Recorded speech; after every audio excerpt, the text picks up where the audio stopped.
Despite Donald Trump's daily claims, it is now clear with evidence that the turning point in Operation Sindoor, the reason that Pakistan asked for a ceasefire, is because of India's military triumph, in particular, the damage that India was able to inflict to air bases in Pakistan. More on that in a moment. Defence Minister Rajnath Singh in the Kashmir Valley has asked whether nuclear weapons are safe in the hands of a rogue nation, quote unquote, like Pakistan. He is asking for the IAEA to oversee, to supervise how Pakistan manages its nuclear weapons. I'm Barkha Dutt, you're with the Mojo Story. Our focus today continues to be on the turning point in Operation Sindoor. We now know from satellite images that have been released and finally been acknowledged in the Western media that India's air power was able to inflict serious damage to Pakistan's air bases, including Pakistan's fear that India could decapitate its nuclear facilities. This seems increasingly clear from empirical knowledge, empirical evidence, although India has categorically denied targeting Kirana Hills. But now many leading military experts have come forth with evidence, with their analysis on what actually happened, how this war turned, and why Pakistan asked for a ceasefire. And no, it had nothing to do with Donald Trump and his both-sidism or drawing an equivalence between India and Pakistan. I want to welcome to the program our very special newsmaker today. Tom Cooper is the world's foremost air warfare expert and military historian. He's the author of more than 50 books, co-author, I should say, of more than 50 books on military history, as well as the author of 1,000 articles. So he's really a very, very impeccable, well-respected voice all over the world. He joins us today from Austria. I have read his Substack with interest. I urge all of you to read it because it has an extremely clinical, objective analysis of how Operation Sindoor turned. Tom, thank you so much for your time. I want to start by asking you to talk about how your analysis actually ends on your Substack. You say that this was a clear-cut victory for India. Pakistan was left with nothing to defend itself or to retaliate with.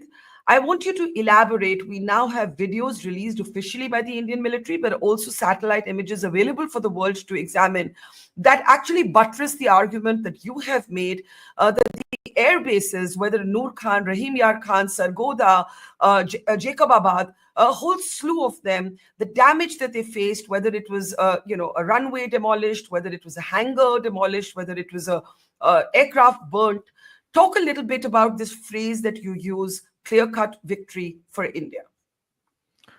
Thank you very much for inviting me. It's very nice to be with you. And particular thanks for all the attention on my blog posts. I must admit I'm deeply humbled by all of this. To answer your question, it is comparable to a game of chess. And imagine one player defeating the other in a matter of, let's say, 10 or 12 moves. Most of figures are still on the board, but the queen is paralyzed, and even if the winning side has lost, perhaps, we don't know for sure, more figures, eventually doesn't matter. The outcome is absolutely clear. One side has won, the other is defeated, and this is what has happened here. And the severity of this realization is something that obviously majority of Pakistanis cannot even comprehend, while the Westerners are, well, with exception of few politicians, silent, because this was such a clear demonstration of such an unexpected yet clear demonstration of Indian military prowess. The more information I'm receiving, the more even I'm stunned what have they managed to achieve. For example, you are currently showing Noor Khan Air Base satellite photographs. This was a trailer-mounted command center, very advanced command center, developed in cooperation between Turkey and Pakistan. And you see that this is completely shuttered. which means there must have been dozens of casualties just in case of this one attack. And this is a very advanced, very sophisticated system, which was in the process of integration with the Pakistani air defense system. And this is also answering the question of how did India manage this? India didn't shoot everywhere and didn't blast, thousands of missiles at Pakistan, like Pakistan attempted to do with India. But it was striking very specific selected points of interest at Pakistani air bases. Air bases are principally extremely fortified facilities, military facilities. It is very hard to completely obliterate them, to destroy them completely. So what India did instead was to target really specific, almost windows and ventilation vents, such targets, this kind of targets, And in this case, I said, this was a trailer, 2 trailers actually of a command center with numbers of computers inside, dozens of personnel working with them, generators around them, providing electricity and so on. And it was smashed to pieces. And this is also answering why could India do this? Because it focused on selected weak spots in the Pakistani defenses, especially Pakistani air defenses, and through striking and hitting these weak spots, it has rendered the rest of the system useless, or at least weakened enough for India to have more or less free hand what to strike and where to strike. What is also surprising is this Pakistani air defense system, integrated air defense system, was so advanced. It was assessed as one of the best in the world. And I must correct even my assessments of it, because it turned out no matter what kind of advanced equipment Pakistanis have whether received as donations or bought, who knows with what money, because country is bankrupt, it didn't work. It didn't work together. They have received very advanced, I said, command centers. Then you have advanced US radars, TPS-77. Then you have Chinese-made HQ-9, HQ-16 long-range air defense missiles. And that in addition to an already large air force equipped with F-16s, with GF-17s, with J-10s, in addition to a large number of older aircraft. So they have got lots of toys, so to say, to play the game, and they have still been defeated to a degree which is really surprising. And much of this is China supplied weaponry. So in a way, India has taken on China supplied weaponry, yes. and Pakistan has not been able to succeed with it. So that's also a very important takeaway. It is an important takeaway, but one should keep in mind that China has better weapons than what it is supplying to Pakistan. Pakistan simply cannot afford better weapons than what it has got. Still, the PL-15 is no joke. This weapon, in cooperation with Saab 2000 AWACS aircraft of the Pakistani Air Force, is a deadly combination.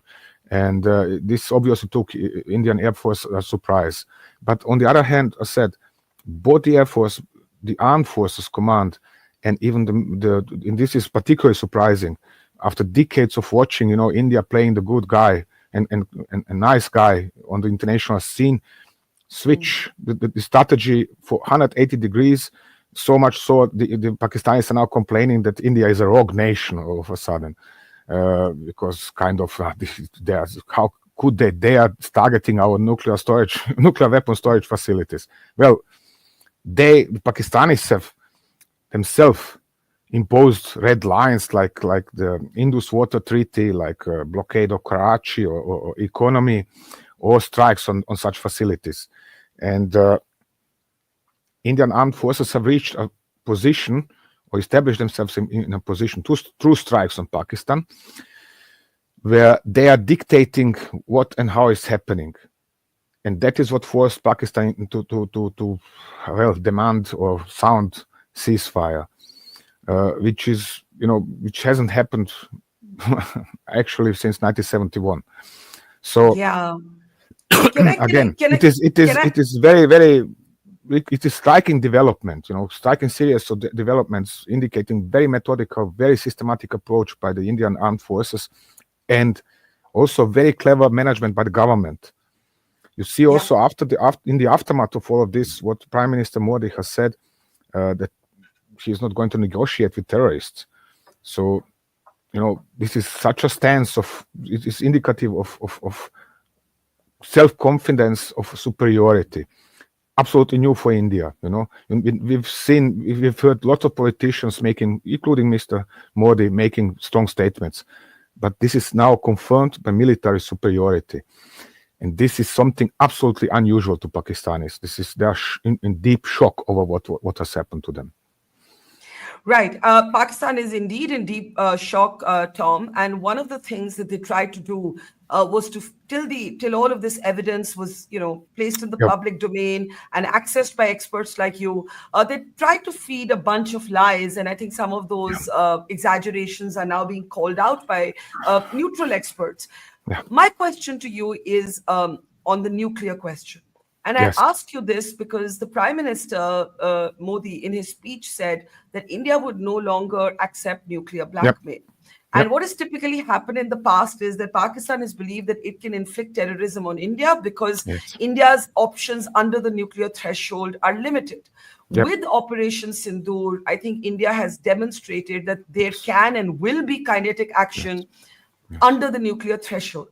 Now, my question to you is, I'm going to read out a sentence from your Substack where you talk about, what happened at Kirana Hills, which is near the Sargodha Air Base.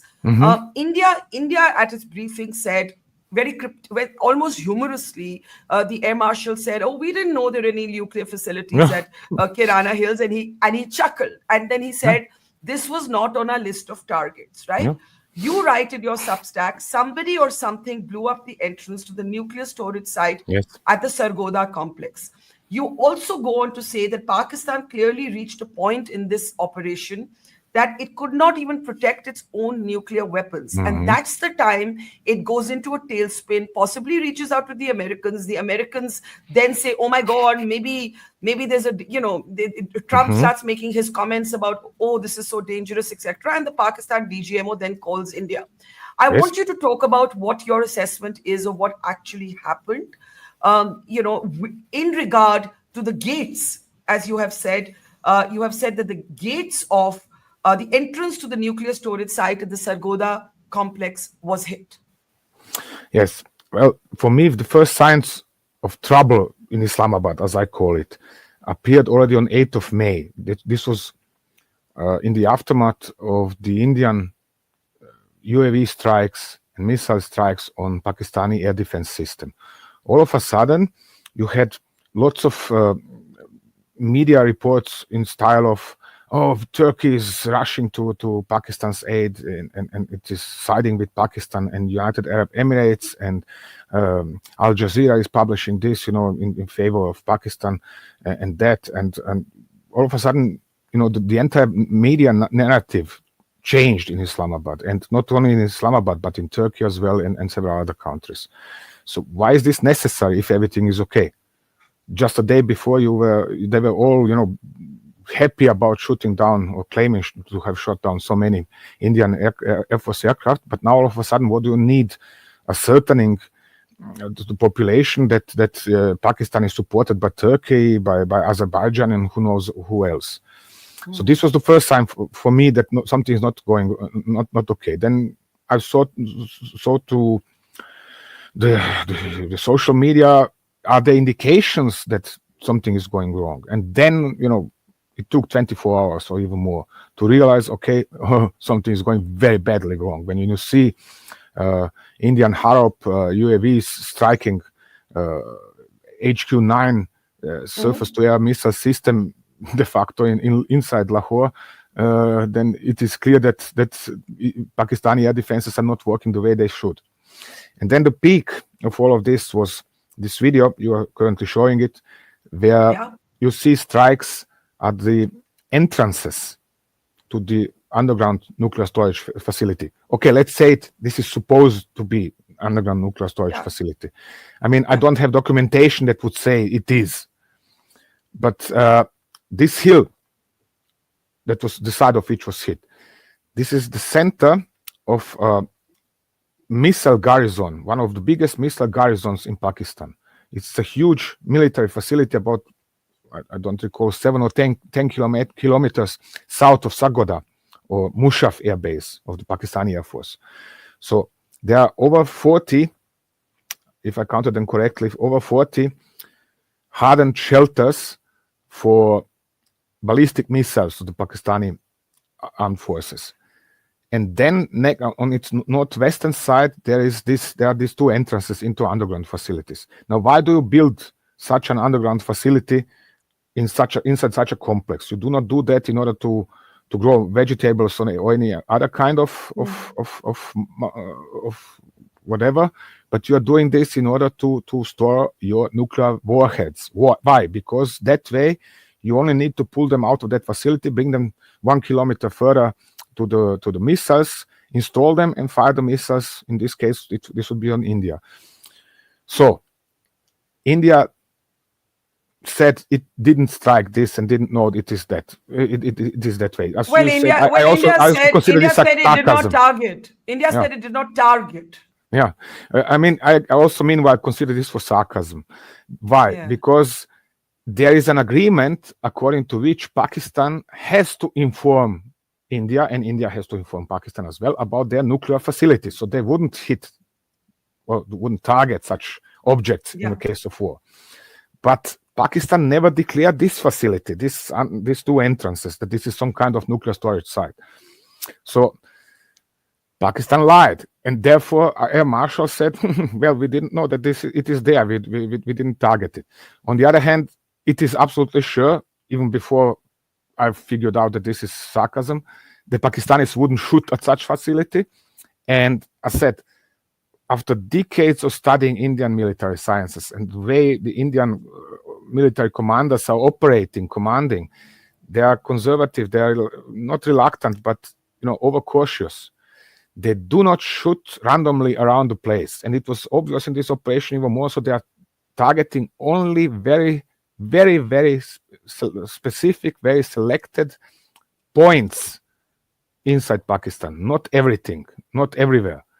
So it does not happen by accident that they are striking this place. And if they are doing so, then the conclusion is on hand. They are feeling safe enough to say, Pakistan, whatever we hit, even if the strike fails, Pakistan can't hit back upon us. So we are safe from this Pakistani nuclear retaliation. So this, I said, is then leading to the conclusion, clear-cut victory, game over for Pakistan. And just, was it 1 or 2 hours later, there was this call via the hotline to New Delhi, and Pakistan sounded for ceasefire, which, by the way, New Delhi didn't really accept. It accepted to stop shooting at Pakistan, but it didn't accept a ceasefire. That's right. Pakistan also didn't make any. It was not in a position to make any kind of demands in regards of the Indus Water Treaty or I said targeting of such facilities. So this is such a clear case. It cannot be clearer, So you feel that when Air Marshal Bharti in his briefing laughed and said, thank you for telling us, we didn't know there was a nuclear storage facility at Kirana Hills. He was clearly being sarcastic. And it is your best estimation that indeed India's missiles did hit the entrance of a nuclear storage facility near or in the Sargodha complex. Yes, and I can explain you this. It is making perfect sense because the facility itself is deep under the hill. So striking it, you need lots of high explosives, a really hefty, big weapon that is penetrating who knows how many meters deep under the ground. You don't need this if you can hit the entrances. Why? You block them. And then whatever is inside cannot be pulled out. Of course, the Pakistanis are certainly already hard at work since how many days? Meanwhile, 5 days. Unblocking these entrances, and perhaps they have reopened them. We don't know. If usually such facilities have huge doors, sliding doors made of concrete and steel and similar materials, which are very hard to penetrate. These are several meters thick. And when you close these doors, it is very hard to open them or to close them. Actually, you need extra engines for this. So perhaps Indians have targeted such engines, or at least sought for the ways to block these entrances, to block these doors, so Pakistanis cannot open them. So there is going to be a need for lots of heavy engineering equipment to reopen these facilities and get inside or out. So I said, this is making the situation so clear. If I haven't experienced this, well, actually since 1991 during the Second Persian Gulf War or Operation Desert Storm, when the US-led coalition defeated Iraq. So there is nothing comparable to this. Yeah. Tom, some military experts here, after India's denial and then juxtaposing it with the kind of videos and satellite images we're seeing on our screen, some people argued that perhaps Pakistan was trying to stop the Indian missiles from coming in while spoofing them, using their Chinese weaponry. Perhaps that's how this fell near Kirana Hills. Do you agree with that, or do you actually think that the entrance to the storage facility was targeted? I mean, this is geolocated video. So, okay, let's imagine now there is a BrahMos underway high in the sky at Mach 3, or there is a low-flying Scalp EG released by Rafale, and then it gets hit, and by pure accident, it crashes straight into the entrance. I mean, this is worse than lottery, excuse me for expression. This would be such an accident I cannot describe. It's easier to predict something else than this. This is, excuse me, but this is unlikely to happen. By all respect for whoever expressed such opinions or conclusions, but this is so unlikely to happen, I cannot say. I mean, so what do you think has happened? You think basically India has intentionally targeted the entrances, and this is something. Look, when you are in doubt, the simplest explanation is usually the right one in 90% of cases, and the simplest explanation is that India has targeted the entrances. Makes absolute sense, in regards of military aims. You block the entrances, and Pakistanis can't use whatever is inside. Period. That's it. You don't need anything more. And I do want to ask you, do you think that this, along with the airbase, was the turning point? And one of the things you said was that Pakistan could not even protect its own nuclear weapons once the entrance to the storage facilities had been hit. Yes. Actual turning point was the decision in New Delhi, probably taken sometime on 7th of May. Okay, we have attacked Pakistani terror bases, but they do not accept that that we are just aiming for terror bases. They are striking at India with all their UAVs and artillery rockets and even ballistic missiles and so on. Okay, if you gentlemen in Islamabad don't understand any other language, then now we are going all out. This is not really all out. India could hit much harder than it did. But it hit hard enough to disable large parts of the Pakistani integrated air defense system. That was the next turning point. This came really as a surprise because one would expect, this Chinese HQ-9, HQ-16 and similar systems that they've prized, they can shut down ballistic missiles, they can shut down incoming low-flying missiles, kind of lords of war which can do everything, they are shooting down whatever comes their way. And it turned out they can't. I really scrounged yesterday the internet, deeply into Pakistani social media, into Chinese social media, whatever, and there is no trace for the Pakistanis to have shot down more than one Scalp EG and perhaps one BrahMos. So you have a super duper integrated air defense system, and it has shot down one or two out of hundreds of Indian land attack missiles. Something is obviously not correct in regards of what is Pakistan doing with these systems. The systems might be excellent, but the way Pakistanis have deployed them and they have used them is simply, led to a defeat. So it's similar with Pakistani strikes into India. Hundreds of UAVs, hundreds of artillery rockets, and several ballistic missiles. And this was another turning point, turning point 3 or even actually 2. The Indian integrated air defense system has smashed these strikes. I mean, it certainly didn't shut down everything that came that Pakistanis have fired into India, but it shot down the mass of UAVs, of artillery rockets and ballistic missiles, and that's the point. Which means that Pakistan was denied even this conventional capability to strike back up on India. Whatever it shoot at India, it didn't work. Yeah. They have then claimed destruction of Adhampur air base, and what is the other name? And several other Indian air bases. They claimed Adhampur and I think the S-400 and then Udhampur and Udhampur, so on. Exactly, yes. Thank you. So okay, let's say now they have taken out 1 battalion, theoretically, of S-400s. India has 5 regiments of S-400s, and each regiment has 5 or 6 battalions. So what does it mean, even if they would have destroyed 1 S-400 battalion? Nothing. Because India still has so many of them that it can continue defending itself effectively. Adhampur, we have seen Prime Minister Modi arriving at the airbase. Obviously, the airbase is intact, so this is also a story.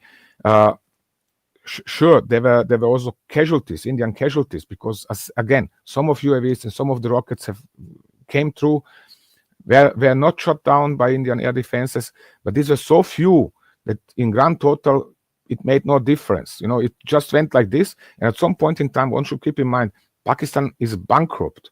It cannot afford, dozens of thousands of UAVs and artillery rockets and so on.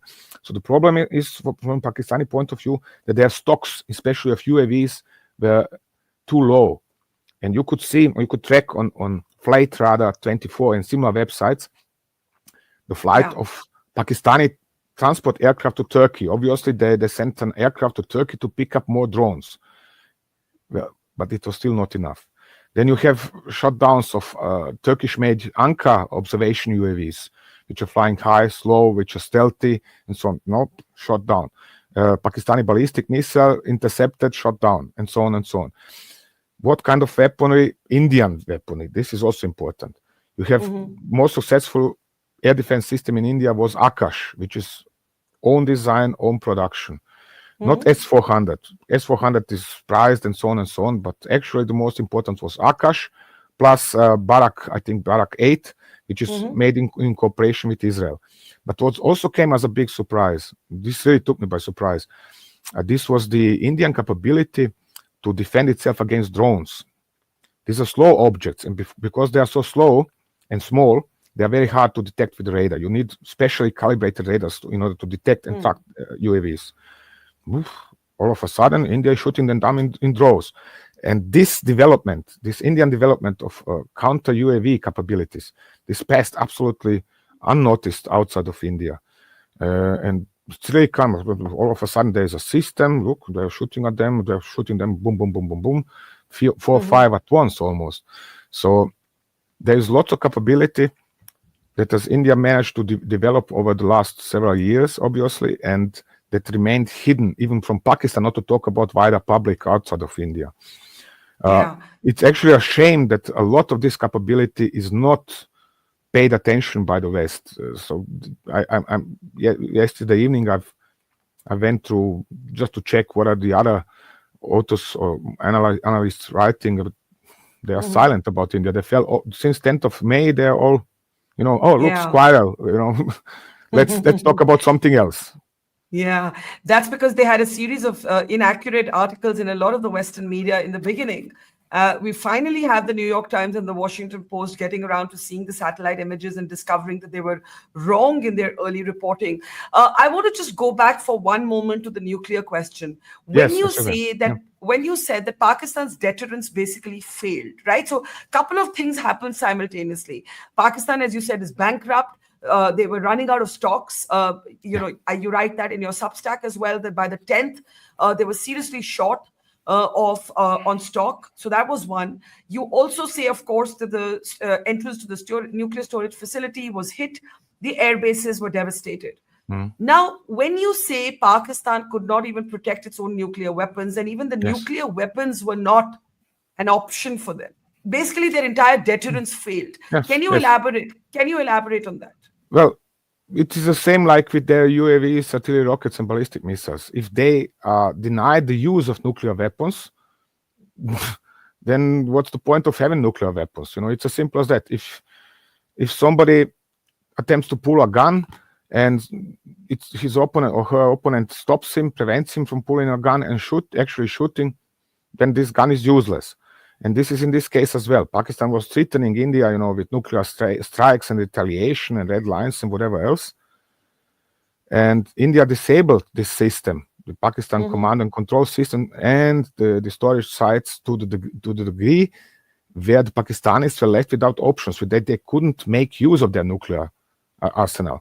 Otherwise, and this was my biggest concern, they would have used it. But if you can't, if the entrances to the underground nuclear storage facility are blocked through hits by Indian missiles, then you can't go in and you can't pull these nuclear weapons out. And that means you can't use them. You could have 5,000 nuclear warheads inside that hill, and all 5,000 would be useless. That's the point. And this is, again, striking such a facility. Already alone this act is indicative of high degree of confidence in New Delhi that the Pakistani air defense system is already disabled and they cannot protect themselves. And if they cannot protect their nuclear weapons, then they cannot protect actually any other place in Pakistan. This is you're saying that when the entrance to Pakistan's nuclear storage facility was hit in the Sargodha complex, Pakistan could effectively not even use their own nuclear weapons because they couldn't even protect them. That is what that strike demonstrates. No. Moreover, don't forget, you could see this from Indian strikes on Bolari Air Base and what is the name of the Jacobabad Air Base, Shahin or something. Yes. Yeah. You could see that Indian Air Force has, by the time it was flying these strikes, establishing such a supremacy or such freedom of operation inside the Pakistani airspace that it could track in real time the movement of specific selected Pakistani Air Force aircraft. So an AWACS came down to Shahin Air Base outside of Jacobabad, landed, rolled right into the hangar, and minutes later, this hangar was hit by a I guess Brahmos or a Scalp EG fired by the Indian Air Force. Hangar was demolished, the aircraft was damaged, 5 officers killed, and over 40 officers and other ranks injured inside that hangar. So you see also this reconnaissance strike chain of the Indian Armed Forces, which is functioning obviously flawlessly because they could track this aircraft in real time. And you must keep in mind, there must have been an aircraft or two loaded with weapons. You have to scramble them on time. You have to bring them, escort them safely to the Pakistani border. And then you have to supply them with targeting information. This is all complex processes which were processed by the Indian command system in a matter of minutes. The missile is fired, whether Brahmos in a high loft trajectory or a low flying Scalp PG, and boom, it hits the hangar and the aircraft is damaged, which means whether it's knocked out, we don't know, but it's damaged at least. That is what Pakistani's report. 5 officers killed, 40 others wounded.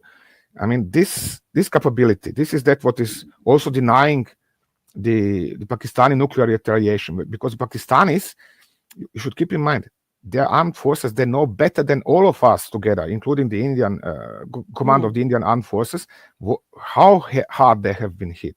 They have noticed if they move something, whatever object it is, from point A to point B, Indians are tracking this and striking precisely.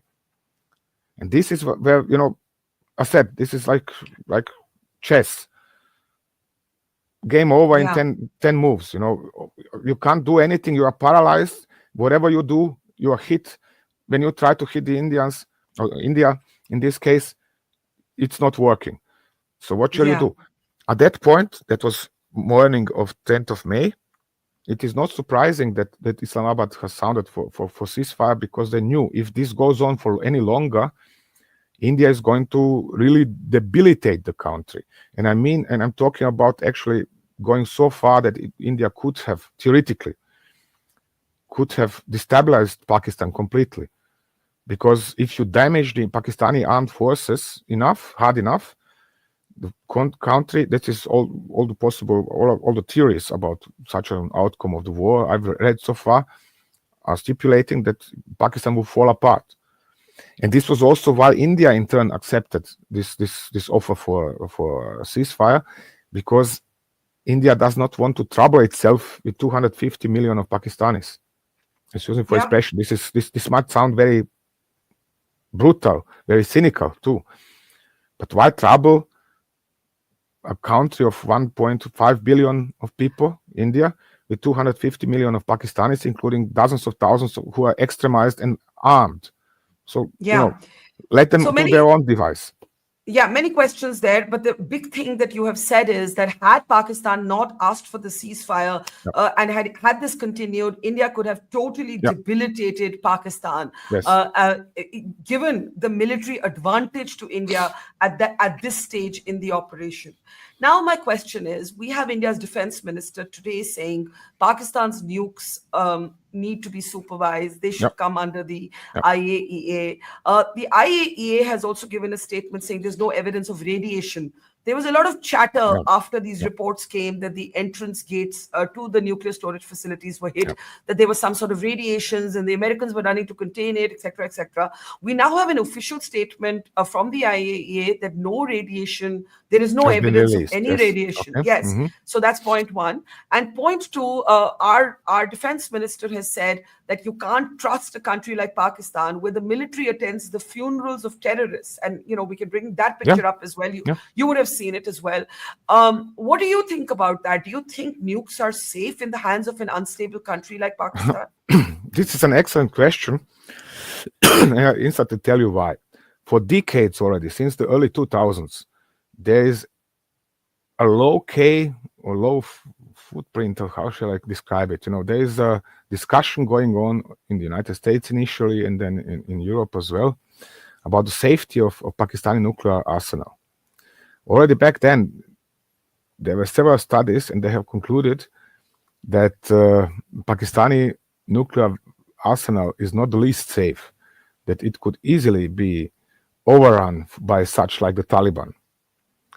And this related concerns about this issue even grew over the time, even more so once Taliban began attacking selected Pakistan military facilities. In one case, they have entered the base of sub 2000 AWACS and destroyed 2 or 3 of them on the ground. So this was making it clear, these nukes are not really safe. And it was quite early into this discussion that was around 2004, 5, 6, somewhere around that time, that there was also a study, how should I describe it, stipulating that the United States, or more precisely the Pentagon, which means the US Ministry of Defense, has concluded they have to prepare a contingency plan for an assault on Pakistani nuclear facilities, or at least storage sites for nuclear weapons. Right. So, these concerns are serious. They're existing for 20 or more years, and they are even more urgent right now. But they are also showing that the government of India, the government in New Delhi, is aware it's better to stop right now than to destabilize Pakistan entirely, and then you don't know who is going to assume the control over this nuclear arsenal. Why is this important? Because Pakistani establishment and the Inter-Service Intelligence Agency, the two are working together, obviously, but there are no solid bloc. There are also, so to say, groups between them. And nobody knows which of these groups is closer to which of the terrorist or jihadist groups inside Pakistan, and which would then, in the case of the country falling apart, who would assume control over the nuclear arsenal? Or perhaps somebody would assume control over one storage site and somebody else over another, and even worse. And this is where, when you talk with politicians about such topics, they are freezing. This is, the end game. Nobody wants this to happen. Yeah. And this is why it's better to stop at this point, even if I understand, and I can understand why. Lots of Indians are disappointed by this decision, but it is important to stop because you don't know what happens after that. It's unpredictable. Yeah, I think what you're saying is that while India had the military advantage very clearly and could have destabilized Pakistan, could have even declined the ceasefire, and many people in India wondered why the government had accepted it. Yes. One of the big reasons is the essential instability in Pakistan, that you don't want an unraveling Pakistan where the nukes fall into the hands of the terrorists. And while the Pakistan army is a patron-in-chief of the terrorists, there is still some capacity to track the nuclear facilities right now, which they may not be if they fall completely into the hands of the jihadists. You could be sure right now Indian armed forces are constantly monitoring these facilities in particular all the time, 24/7, just to make sure nothing wrong goes on or happens over there. They are certainly monitoring, for example, repair works in Sargodha complex, and so on and so on. So, because this is, you can't joke with this kind of things with nuclear weapons. Nobody's joking with this. This is always taken, absolutely serious beyond any doubt. And especially in the case of such a conscious, really, Indian government and the top of armed forces like in New Delhi, they are certainly following very closely, whether with help of UAVs, satellites, combination of all the means, human intelligence in Islamabad, in similar places. Yeah. They're following the situation very closely, and I'm sure they're not sleeping very well ever since 10th of May. Yeah, that's a really important point. But, towards the end, Tom, I want to go through some of the very granular details that are available in your writings as to what happened with which airbase. And I'm going to ask for either the sat images or the videos that we have to come up now. Now, one of the things you write is that Pakistan's HQ-9 battalion, which was deployed for the protection of Karachi, was badly damaged, right? And this is so important because in the middle of reporting on this conflict, at one point, we heard from sources that the Navy was targeting Karachi, and we didn't know more. And now we know, and I think we know also from your writings, that the HQ-9 battalion deployed for the protection of Karachi was damaged enough to not actually surface for the remaining part of this 4 to 5 day war, as it were. Then you go on to say that several Harrops from India hit the headquarters of the Pakistan army in Rawalpindi. You say Noor Khan was hit. We already know that. And a C-130 Hercules was set on fire. Bulari received at least one direct hit on its main hangar, killing a squadron leader and injuring 14. And you've already spoken about Jacobabad. So there's a lot of granular detail here. Talk a little bit about what you think happened in Karachi with Pakistan's air defense. Okay. In regards to Karachi, this is one of the places I strangely have no direct sources on the spot. But I can assess what has happened over there, which is that within frame of this operation against the integrated air defense system of Pakistan, India has targeted one of the HQ-9 battalions defending the city, and this received 2 or 3 hits, whether by Harrops or by Scalp, e.g. Land attack missiles. And now Pakistan was monitoring, this is what I know now to further research, Pakistan was monitoring the deployment of the carrier battle group centered on aircraft carrier Vikran. And this was moving, zigzagging from Indian coast towards Karachi, then back to Indian coast, then towards Karachi. And then Pakistanis felt obviously under threat. For them, situation was clear. Their air defense system of Karachi was disabled, and now comes the Indian carrier closer to their coast, which meant, most likely, this is assumption, that the Indian Navy is going to strike us next. From what I've heard in this regards is that the Indian Navy was ready to strike, whether with BrahMos missiles or with MiG-29s launched from the aircraft carrier and then to strike with their own weaponry. But it has even supplied or provided a detailed plan for such an operation. But it turned out this is not necessary, so this was cancelled. But obviously, Pakistanis felt under severe threat in this regards as well. They had to expect that Indian Navy has the capability to impose a naval blockade of Karachi, which would collapse the Pakistani economy, which would then be one of the red lines Islamabad has announced. But they still had no means to defend themselves against this. They were witnessing on their own, especially Pakistani generals, how part by part, piece by piece, the defense system is collapsing. It's not neutralized. It's hit. I say again, Indian Air Force and Indian Armed Forces didn't hit everywhere in Pakistan.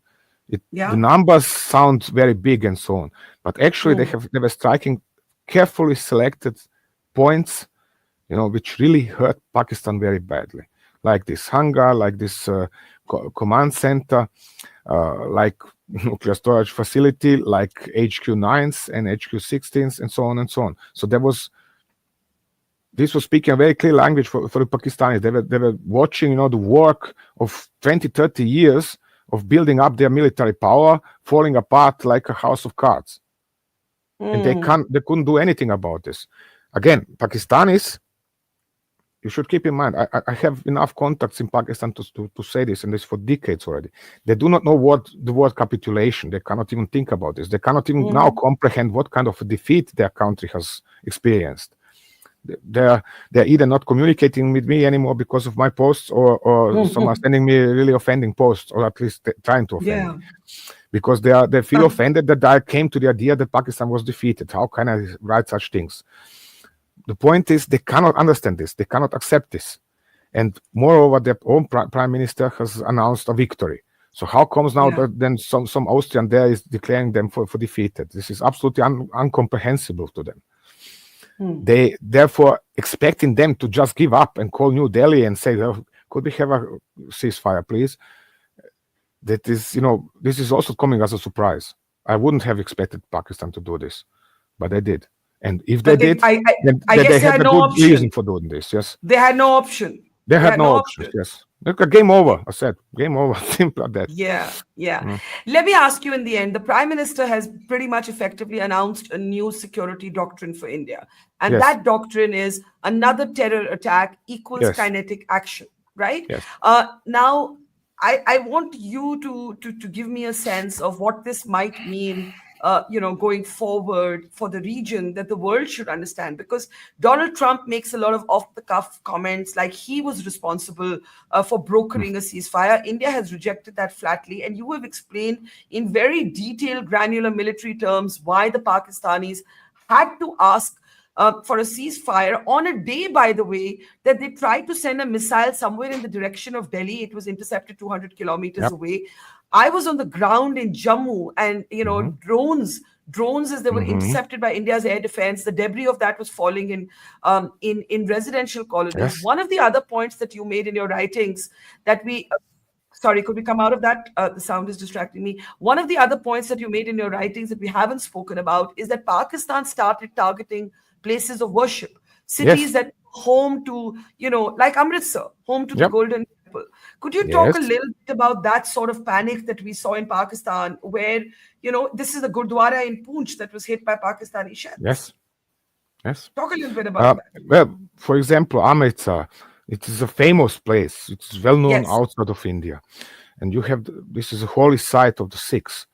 Yeah. And when Pakistan it's an indication of military weakness, of inability to strike back up on India. They have figured out they cannot hit military facilities. They cannot hit air bases, or at least not reliably, or not to sufficient amount hit military bases. So, then switch tactics. Let's strike civilian targets. And this didn't work either, because the Indian air defense system was still powerful enough, numerous enough to protect also such sites. Why were they striking Amritsar? For a simple reason: they are trying to cause sectarian unrest.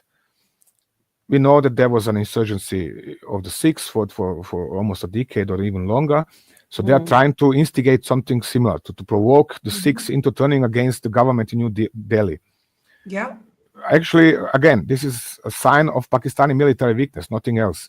Because if they are capable of striking at the Indian armed forces, then they wouldn't need to strike civilians. It's as simple as that. Excuse me, what else did you mention? The new strategy. It's a very clear, it is crystal clear language in this regards. And I hope that this government and the future governments in New Delhi are going to stick to this strategy. Because what we have, especially here in the West, for decades already, are governments which are babbling around, all the time, promising a lot and delivering nothing. You have seen this with Red Line by Obama in Syria. What happened? Nothing. And Trump now, this is an egocentric on an ego trip. Nothing else. He's claiming everything for himself. He is the peacemaker. He is a deal broker. Sorry. He is, he is in charge and blah blah blah blah blah. Excuse me, really, but best will. I knew that Pakistan has called New Delhi on the hotline before there were any kind of news about US involvement in negotiations. So in best case, I could assume that Islamabad called Trump. Trump told them, why should I care about you? Before somebody else corrected him, and then he become involved. But that was already hours later, and then it was too late because Islamabad already had no other options but to call New Delhi. So what is Trump claiming? Excuse me, I'm not even listening to all of his reports and all the media reports about him or his statements. This is so pointless. It is tragic what is happening with our politics in the West.